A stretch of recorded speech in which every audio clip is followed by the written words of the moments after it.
Hello student, welcome to our YouTube channel crazy math classes. तो आज हम start करने जा रहे हैं क्लास 9 फिजिक्स का चैप्टर मोशन। तो आज हम इसके बारे में पढ़ेंगे कि क्या होता है मोशन और मोशन के कुछ एग्जांपल्स समझेंगे। तो सबसे पहले अगर हम मोशन की बात करें जाए तो मोशन में ही शब्द आ रहा है मोशन, यानी मूव करना। मूव यानी किसी भी चीज़ की मूवमेंट, लेकिन सबसे मेन हमारी होती है इसमें मूवमेंट ऑफ बॉडी। ये देखिए, movement of body is called motion. अगर जब हमारी बॉडी मूवमेंट पे होगी तो वो हमारी मोशन कहलाएगी। ये देखिए, a body is said to be in motion when its position change continuously. जब बॉडी हमारी मोशन में होती है तो उसकी जो पोजीशन होती है वो कंटिन्यूसली चेंज होती रहती है with respect to stationary object as a reference point.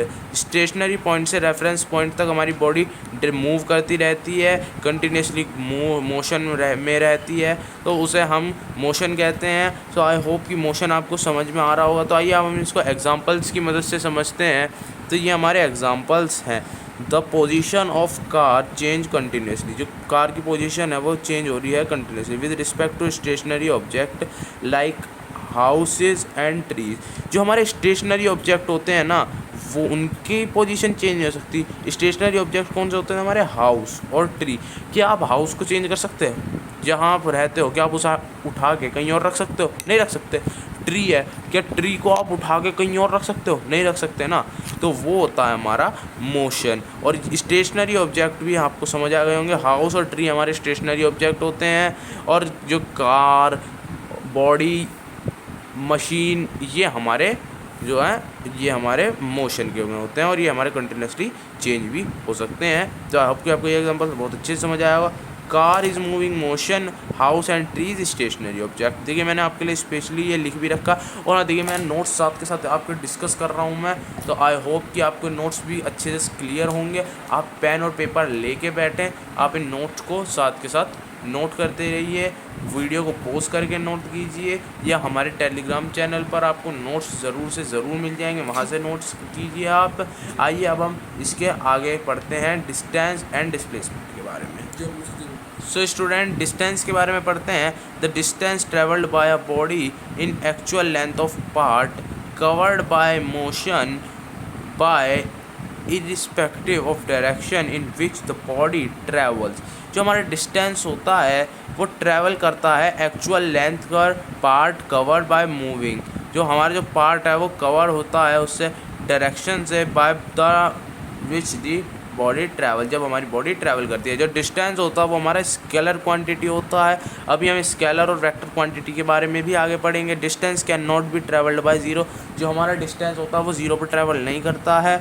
Distance is measured by instruments called odometer. जिससे हम अपने डिस्टेंस मेज़र कर सकते हैं, उस इंस्ट्रूमेंट का नाम है ओडोमीटर। इसके ऊपर आपको एक MCQ ज़रूर मिलेगा, या मिल सकता है आपको आपके स्कूल एग्ज़ाम में। आप अगर CBSE एग्ज़ाम दे रहे हैं उसमें, या ICSE एग्ज़ाम दे रहे हैं उसमें भी, या कोई भी स्टेट एग्ज़ाम दे रहे हैं उसमें भी आपको ऐसा MCQ टाइप मिल सकता है। एग्जांपल के तौर पे समझिए, if car travels A distance of 50 km।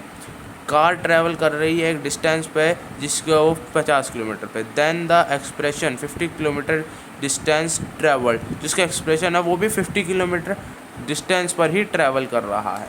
तो आई होप कि आपको डिस्टेंस समझ में आया होगा। अगर आपको नहीं समझ में आया है तो आप वीडियो को एक बार फिर से देखिए, वरना नहीं भी आ रहा है तो आप हमारे इंस्टाग्राम चैनल पर मेरे पे ज़रूर मैसेज कीजिए, और मैं आपको उसका आंसर ज़रूर से ज़रूर दूँगा। तो आइए अब हम डिस्प्लेसमेंट के बारे में पढ़ते हैं।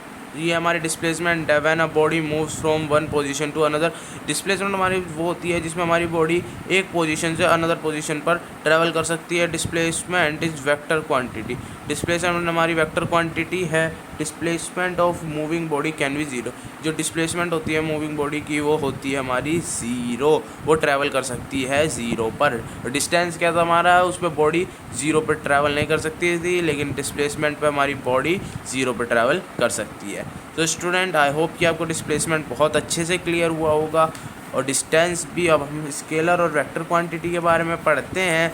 तो देखिए, स्केलर क्वांटिटी होता है हमारा physical quantities have only magnitude size is known as scalar quantity. तो देखिए, physical quantity have only magnitude size, जिससे हम मैग्नीट्यूड होता है हमारा फिजिकल क्वांटिटी में है ओनली से मैग्नीट्यूड होता है, उसे हम स्केलर क्वांटिटी कहते हैं। Physical quantity having magnitude as well as direction, जो किसी भी डायरेक्शन में मैग्नीट्यूड होता है, किसी भी डायरेक्शन में मैग्नीट्यूड होता है, उसे हम ना वेक्टर क्वांटिटी कहते हैं। सो आई होप कि आपको स्केलर एंड वेक्टर क्वांटिटी बहुत अच्छे से क्लियर हुआ होगा। तो स्टूडेंट, ये था हमारा आज का पार्ट जिसमें हमने आपको distance, displacement, scalar quantity, vector quantity और हमारा जो मेन पार्ट मोशन है उसके बारे में पढ़ा। सो आई होप कि आपको ये अच्छे से क्लियर हुआ होगा। कोई भी डाउट है तो आप हमसे पूछिए और हमारे चैनल को ज़्यादा से ज़्यादा सब्सक्राइब कीजिए, शेयर कीजिए अपने दोस्तों में। Thank you for watching. जय हिंद, जय भारत।